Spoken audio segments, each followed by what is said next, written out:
from GameSpot. We're going to talk about the Battle Royale game that works. Yeah. Epic Games has announced that its Battle Royale game, Fortnite, will be... Remember when Fortnite wasn't a Battle Royale game?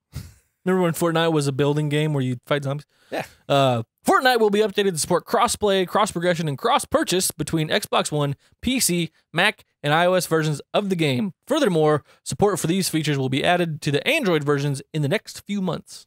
Yeah, and we also saw another article, which isn't here, but there's references to it, that they announced the same thing, but instead of saying Xbox, they said PS4. So what we can confirm from that is that the PS4 can play with everything, and the Xbox can play with everything, but the Xbox can't play with the PS4. Yeah. More fittingly, the PS4 won't play with the Xbox. Yeah, that's what it is. It's Sony looks at Xbox and says, no. Nope, not doing it. So it's just to add insult to injury of going to Switch for Crash first. So, quote, contrary to what may have been implied, Microsoft has long been a leading voice in supporting cross-platform play, connecting players across PC, mobile, and all consoles. End quote reads a post on the Epic Games website. Quote, we've been working together with them over the last several months to make it possible, and we'll bring this functionality to Fortnite players on Xbox right along with other platforms, end quote. So, this is cool. Like, we saw last week that they were doing a mobile version, and they can do a mobile version when other companies can't make one version work. It's insane. It's really cool. The cross-platform, cross-play, cross-progression is really cool. Like, for example, if we ever finish building a PC, which we're right on the horizon, then we could take what we've been doing on PS4 and pop it on over to our PC and keep playing. So you got your battle pass unlocks, you got your different gear and stuff like that. You got all your stats that come over. That's really cool. That's a really nice thing to have. Or you can play from your PS4 with PC players, which you can right now. You just have to do a couple extra steps. Yep. So it is cool to see that. The game is according to Epic, Fortnite, just with mobile, it's the same 100-player game from Xbox One, PlayStation 4, PC, and Mac. Same gameplay, same map, same content, same weekly updates. How they're able to do that, I have no idea. I really don't understand it, but that's because Epic Games literally made their own engine like 100 years ago. Like that's just what it is. Epic Games is Unreal Engine, so it's a lot easier for them to do it if they created it. Yeah, which doesn't excuse the people for not fixing their game. Yeah. Signups for Fortnite's mobile version will open on March 12th, so they are open now, homie. And there will be an invite-only test on iOS and Android, quote, in the next few months. Yeah, Android is not doing invites yet. iOS is coming first. Android comes later. So that's kind of cool. Yep. Those that are selected to participate will receive an invite by email shortly after signing up. More invites will be sent out over the coming months, so if you don't get in right away, there will be more opportunities later. If you do get in, you'll also get codes to share with friends. So it's cool to like, hey, you got in, and be like, oh, my friends didn't. Well, bring them. Let's go. Just trying to imagine what it'd be like to play. Just imagine if you get in a lobby on your iPhone with a PC player, like you lose. Yeah, you lose. That's the thing. Like, I feel like you should be able to turn off, kind of like in Rocket League, where you can turn off. Yeah. Like, I don't want to play with PC people because I don't want to lose today. Yeah. Like, you should be able to turn off. Like, I just want to play with phone people because I want them to deal with their cell phone latencies. Which I'm sure by default it is, but it is a really cool thing. Someone's like, "Hey, you want to play Fortnite?" It's like, "I'm not at my home, but I'll just whip out my phone," and it's good enough. So that's cool. Of course, Microsoft is not refusing to throw shade at Sony. Added a new link here. Somebody tweeted at Microsoft and Epic Games, and they're like, "Hey, do you guys think you could turn on crossplay between Xbox One and PS4? I think it'd be really cool to be able to play with my friends on both." Yep. And Microsoft Phil Spencer replied. He was like, "Me too." And then Epic Games replied, "It's like us three." I'm like, man, I know that it's Sony, and there's two sides to the story, right? Because you've got Sony is like, we're the leading console. We gain nothing by doing this because right now you have to decide, do I want to play with my friends on Xbox or play with my friends on PlayStation? For us, our friends are on PlayStation, so that's where a lot of our multiplats go. Whereas with some people might not be the case. Now, if you have an option in the games you want to play with your friends no matter what console they're on, why would you buy a PS4 when you can just buy an Xbox and then do that stuff? Yeah. That's that perspective. That's the same reason Microsoft did that with Xbox 360 up a ton back in the day. So that makes it kind of tough.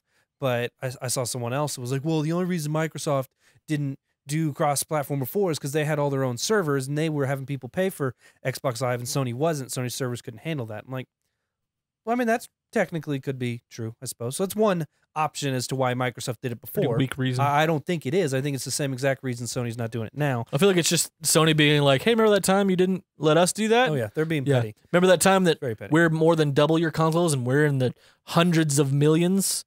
Yeah. How's Yeah. it feel? I don't know. Like I would like it to happen. I would don't too. know if I think enabling it on a few games here and there is not going to sway the tide of the console wars. I think PlayStation is one. You know, they put out an article today of the different exclusive to look forward to, and for Microsoft, you've got Sea of Thieves, Crackdown 3, and State of Decay 2, which are all going to be available on Xbox Game Pass day one. I think it's a great idea for me Yeah. because I don't have to pay for it. Ding. I don't think it's a great idea for Microsoft. Whereas with Sony, you've got Detroit Beyond Human, you've got God of War, you've got Spider-Man, you've got Days Gone, you've got Death Stranding. Those are just Last the top, of Us 2. Yeah, those are just the top 6 coming out in the next 2 years, and there's more out there that we haven't The mentioned. fact that there's a top 6. Yeah. Like, there's a 3 in a week 3 at Yeah. best. Sea of Thieves is fun, but we don't know what kind of staying power it has. Mhm. Crackdown, we don't know if it will ever exist. And what was the third one? State of Decay 2. Exactly. The fact that I had to ask you and I heard it less than a minute ago. Like, State of Decay Very true. looks like hot garbage. Maybe it's fun, but it's not exactly God of War, is it? Yeah, and Like- it's all this to say, I don't think that opening Fortnite and Rocket League, let's say, those are the two big ones, would cause people to not get a PlayStation over an Xbox. No. So will it shift the tide a little bit? Maybe, but Yeah. you've already won. Here's the deal. Like Microsoft's not catching up this gen. Like it's not a knock. It's just you can't make that time up Yeah. with this big of an install base already. Microsoft, I mean, is winning in the department of the most powerful console. They got that. That's There's true. nothing to play on it, There's but nothing they to got play on that. it. It's like it's great. It's like, oh man, all these games do native 4K. I'm like, All what games? yeah, I don't get All it. the cross-platform games that already I mean, own I'm not a another huge console? proponent of like the PS4 Pro either, No. but I am getting one. Yeah, you already ordered one. I pre-ordered the God of War Special Edition one we saw.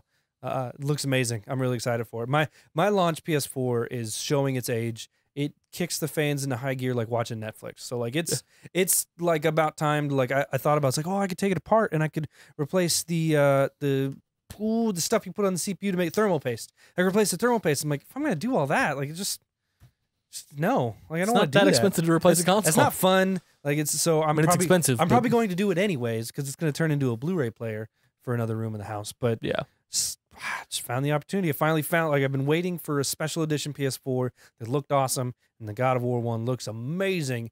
The only one I might have held out for would be like a special edition Spider-Man one, but God of War looked really good. So If the special edition Spider-Man Kudos. one comes out, I'll buy it. That way we'll have them both. yeah, that way we'll have we can experience them. Exactly. I like it. Yeah. The thing I wish would happen Mhm. here with this cross-platform stuff Yeah. is that Sony would just quit lying about it. Because every time it comes out, like Minecraft, oh, we want to keep the kids safe. Yeah, we want to Rocket League, protect like, the oh, online it's, it's environment. not possible. Just come out and be like, we don't want to. Yeah. We're Sony. We're winning right now. We have more than like 80 million consoles in the wild, while Microsoft has like 40. No, we don't want to because we don't have to. Microsoft didn't in the 360 area. We're not doing it in the PS4 era. Next time, maybe we'll have, we're even now. So next time Yeah. we can do it then.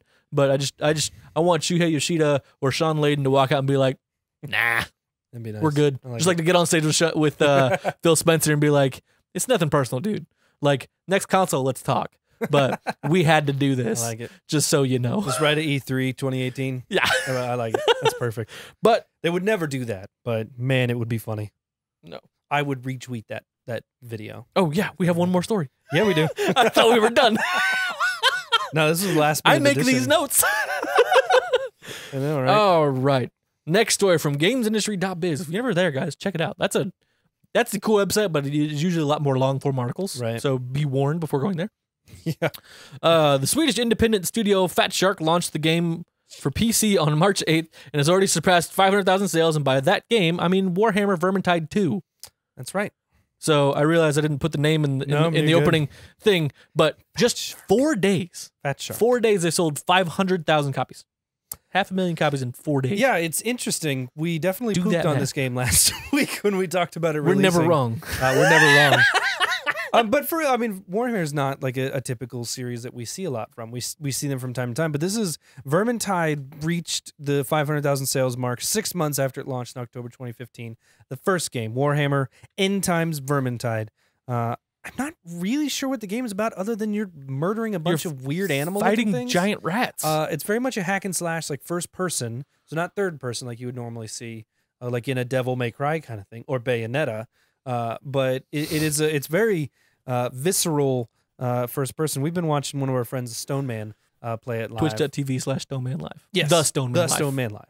And but it's cool because they have built-in Twitch integration to where you can. Oh, it's so cool. You put in your Twitch account and you start streaming, right? And then you make sure you set that in the game. You host the game, and then every once in a while it'll pop up, and it'll just have like votes. So you can vote to go like with this boss or that boss, or you can vote to go with like to give somebody a potion or a bomb, and you just vote in the chat like hashtag A, B, C, D, E, whatever.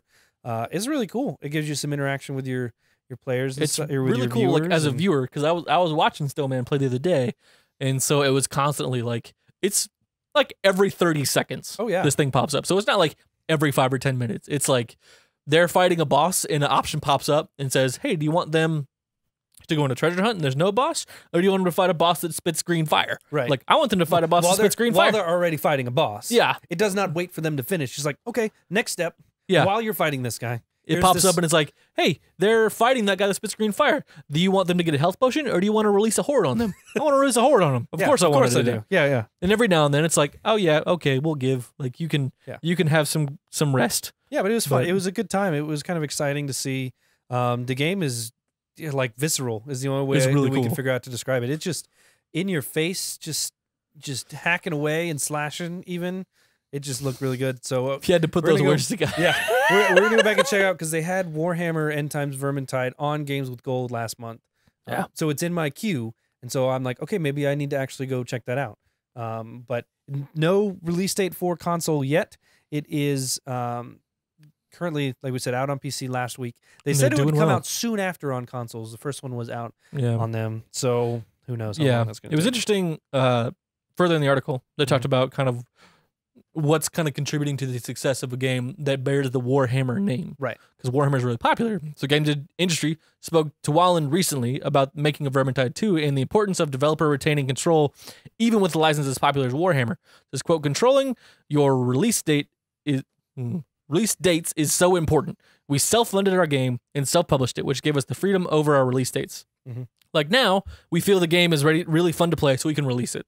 So they're not sitting there with a publisher going, hey, like, we paid a lot of money for this. Yep. Where's the game? Right.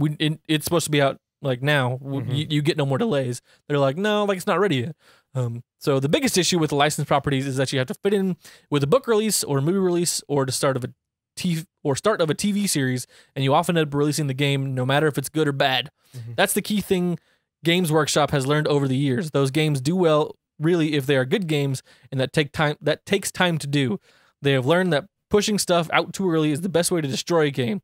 Just a couple of months extra can be all it takes. Yeah. End quote. So just really like interesting. Like, yeah, we own all this stuff. Why would we push it out when it's not ready? Mm-hmm. And I like the way he phrased, it's fun now. Not it works now. It's not broken now. Right. It's fun now. Like it's so complete. These are gamers making games, and they know when it's fun to play. Yeah, exactly. So, congratulations to Vermintide and Fat Shark.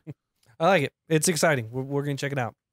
That is the actual last story of the day. Yeah. They have won me over with actually watching Stoneman stream it. Won me over with it. It definitely seems like a game we would like. It also looks really hard. So it does. Just be prepared for that. It was one of those things that looked like they were saying they weren't getting through one level. I don't know what getting through one level looks like. Because it was a long amount of time they were playing in those levels. Different levels, but not ever getting through them. So I don't know if you just get through and you beat the level. I think there were just like a few missions like available at the start, and you would do a mission. And so it looks like you still level up each time you play, so your character can get stronger and better. And you add abilities, and you add different. Because there was some like spawn of chaos or something like that popped up that they immediately ran from. There was no playing it. There was no beating it. It was like, that thing's gonna beat us. We need to go. Yeah, it's interesting. So I would be willing to check it out. And we would check it out. See what they're gonna do, but it'll be on console. Speaking of checking out, that's the end of the episode. Make sure you head over to Twitter at IR Games. Follow us there. We'll tweet about stuff we're doing. We're also doing second show over on Second Invite YouTube channel. Also on Twitter at Second Invite. We're doing a show called Boss Fight podcast on a hard mode. It's a little bit shorter form, 15, 20 minutes, usually more to the 20-minute side of us just kind of diving deeper into one topic. That's right. Last week we discussed Editions. I was like, Battle Royale? Games. No, it was editions. So game editions. But if that interests you, go check it out. But until then, see you next time, guys. You guys. Bye.